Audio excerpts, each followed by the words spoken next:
mais uma vez e vamos continuar as nossas devocionais, as nossas meditações. E hoje vamos falar sobre cuidado com os preconceitos e os seus efeitos. Não há ninguém que não tenha preconceitos. Não há nenhuma pessoa que não tenha preconceitos ou conceitos pré-estabelecidos na sua mente e no seu coração e que use esses conceitos na hora de fazer escolhas, na hora de tomar decisões. A palavra do Senhor em João, no capítulo 7, nos diz o seguinte, a partir do verso 40. Então, os que dentre o povo tinham ouvido essas palavras diziam: Este é verdadeiramente o profeta. Outros diziam: Ele é o Cristo. Outros, porém, perguntavam: Porventura o Cristo virá da Galileia? Não diz a Escritura que o Cristo vem da descendência de Davi e da aldeia de Belém, de onde era Davi? Assim, houve uma dissensão entre o povo por causa dele. Alguns dentre eles queriam prendê-lo, mas ninguém lhes pôs as mãos. Voltaram, pois, os guardas à presença dos principais sacerdotes e fariseus, e estes lhes perguntaram: Por que não os trouxestes? Responderam eles: Jamais alguém falou como este homem. Replicaram-lhe, pois, os fariseus: Será que também vós fostes enganados? Porventura creu nele algum dentre as autoridades ou alguém dos fariseus? Quanto a esta plebe, que nada sabe da lei, é maldita. Nicodemos, um deles, que antes fora ter com Jesus, perguntou-lhes: Acaso a nossa lei julga um homem sem primeiro ouvi-lo e saber o que ele fez? Responderam eles: Dar-se-á o caso de que também tu és da Galileia? Examina, e verás que da Galileia não se levanta profeta. E cada um foi para a sua casa. Que o Senhor nos abençoe no entendimento da sua palavra, que Ele nos ajude a compreender aquilo que está escrito aqui, que foi escrito por João, para que nós crescêssemos em Jesus como Filho de Deus e que crendo nele nós tenhamos vida. Nós vamos ver o que nós podemos aprender a partir deste texto que nós acabamos de ler. A história de Nicodemos não acabou naquele primeiro encontro com Jesus. Nós somos informados que ele fazia parte de um grupo religioso influente, que apesar de muito religiosos, eles não eram amigos de Jesus. Eles não eram nem mesmo verdadeiramente crentes e não gostaram quando Jesus lhes falou isso com muita clareza. João registra isso no capítulo 10, verso 26, quando Jesus disse que eles não eram crentes, afirmando: Mas vós não credes, porque não sois das minhas ovelhas.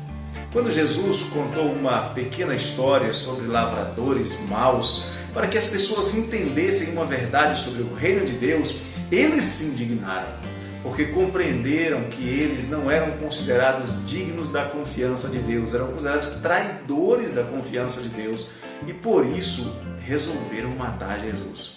João registra isso no capítulo 7, no verso 1, dizendo assim: Passadas estas coisas, Jesus andava pela Galileia, porque não desejava percorrer a Judéia, visto que os judeus procuravam matá-lo.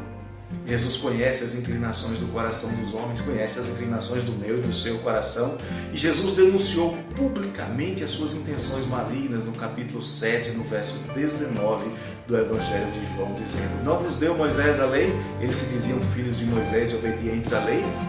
Contudo, ninguém dentre vós a observa.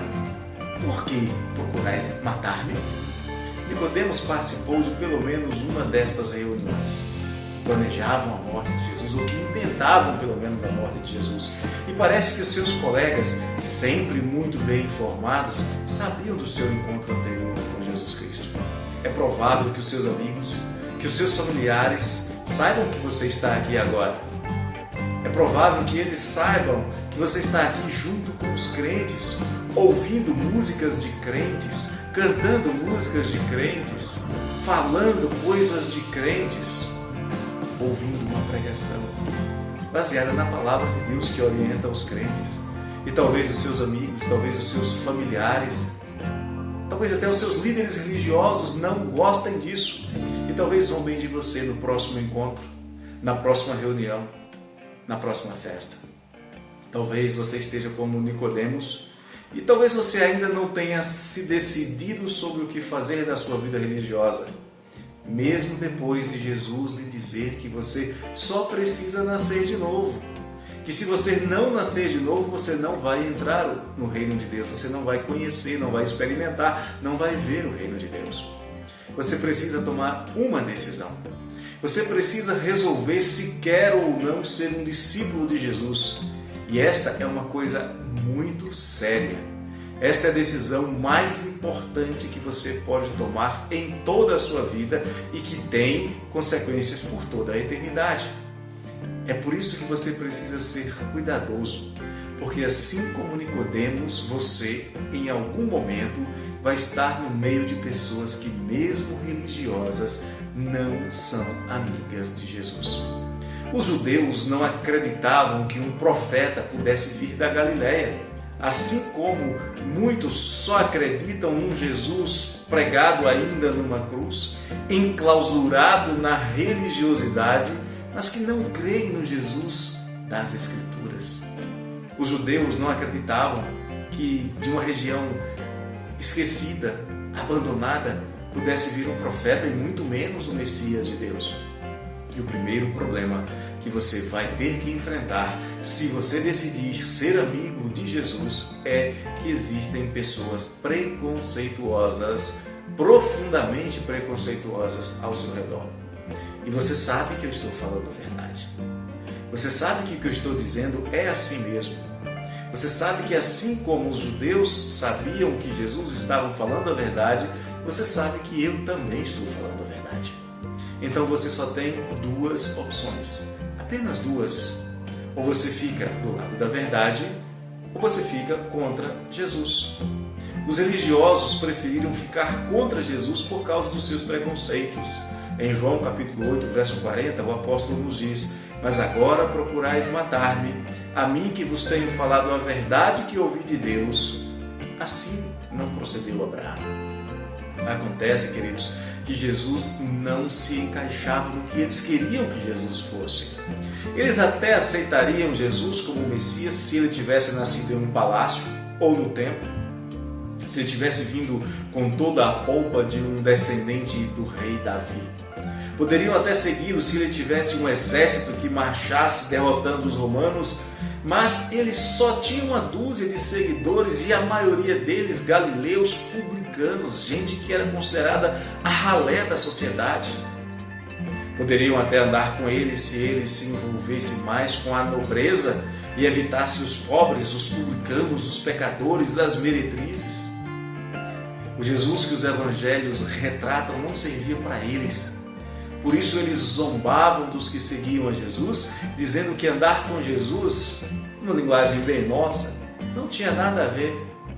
Era coisa de gente estúpida, de gente ignorante, de gente tola. E chegavam a chamar os discípulos de Jesus de gente ignorante e até de maldita. Veja lá em João 7,49, quanto a esta plebe que nada sabe da lei, é maldita.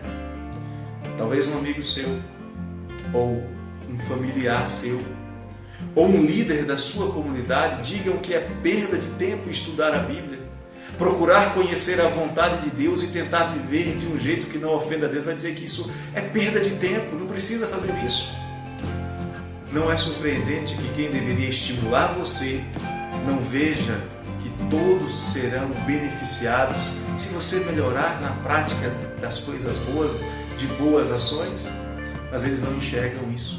E não enxergam isso por causa dos seus preconceitos religiosos, dos seus preconceitos sociais, dos seus preconceitos culturais. Mas não desanime. Não precisa desanimar. Até mesmo o sábio Nicodemos teve que enfrentar isso de seus amigos e até de familiares. Jesus disse que isso iria acontecer com aqueles que o amassem. Mateus, no capítulo 10, versos 35 e 36, diz assim: pois vim causar divisão entre o homem e seu pai, entre a filha e sua mãe, e entre a nora e sua sogra. Assim, os inimigos do homem serão os da sua própria casa. E se você insistir, Você vai ter que enfrentar outro tipo de preconceito, pois podem querer amaldiçoar você por seguir a Jesus Cristo. Os discípulos de Jesus eram chamados de plebe ignorante. Foram vistos como malditos e foram desprezados e perseguidos. Talvez você já saiba que existem duas palavras para maldito nas Escrituras. A primeira é anátema e significa literalmente uma coisa inútil, que não serve para nada, que não produz resultados e que pode ser descartada. Mas a que usam aqui contra os discípulos de Jesus é a pior possível dentro daquele contexto religioso.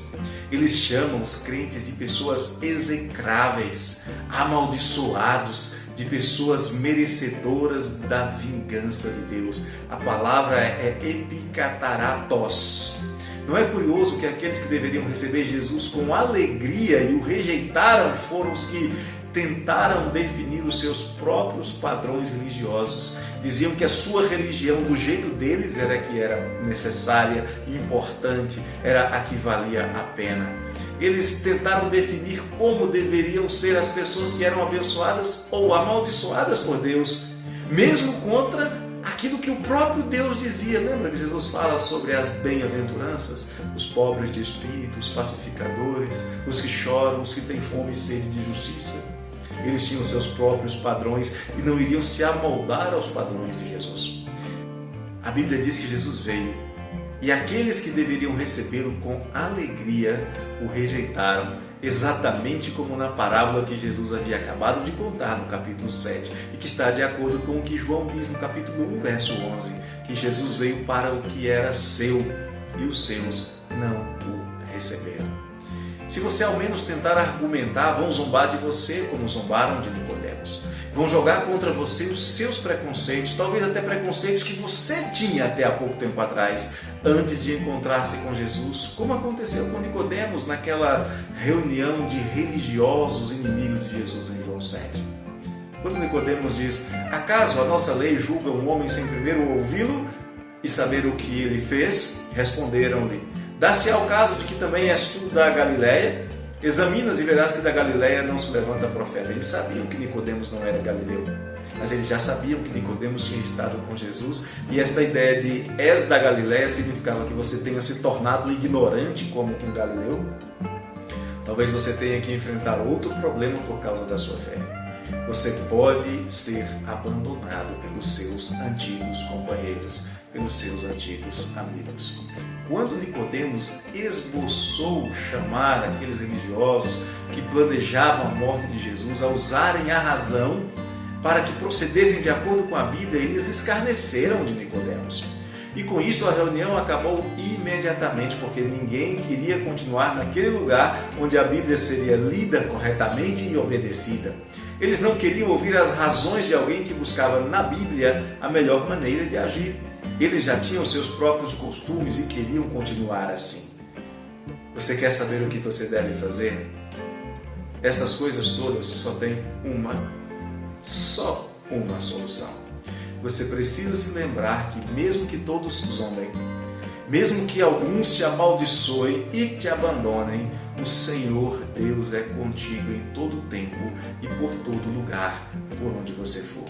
É Jesus quem promete em Mateus 28:20 que os discípulos dele iriam por todo o mundo ensinando as pessoas a guardar todas as coisas que ele tinha ordenado. E ele diz assim: e eis que estou convosco todos os dias até a consumação dos séculos. Olha que promessa maravilhosa, Jesus dizendo: eis que estou convosco todos os dias até a consumação dos séculos. E ele lhe diz: quando te tratarem mal, quando agirem contra você por causa dele, é que aí é que você é verdadeiramente abençoado. Você não precisa discutir, você não precisa revidar, você não precisa retrucar, você não precisa tentar obrigar ninguém a seguir a Jesus. Veja que quando Nicodemos tentou argumentar, todos foram imediatamente para casa. Não é este o caminho da discussão e do debate. O Senhor vai providenciar um momento para você dar testemunho das mudanças que Ele vai fazer no seu coração.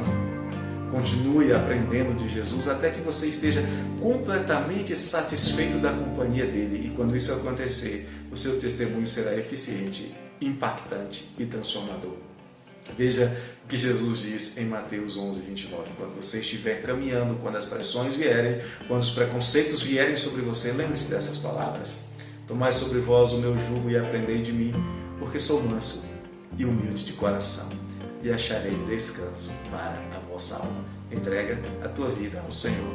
Entrega os teus fardos ao Senhor. Descansa nele. Deixa que o resto ele faz. Confia nele. E o mais ele fará. Que Deus te abençoe.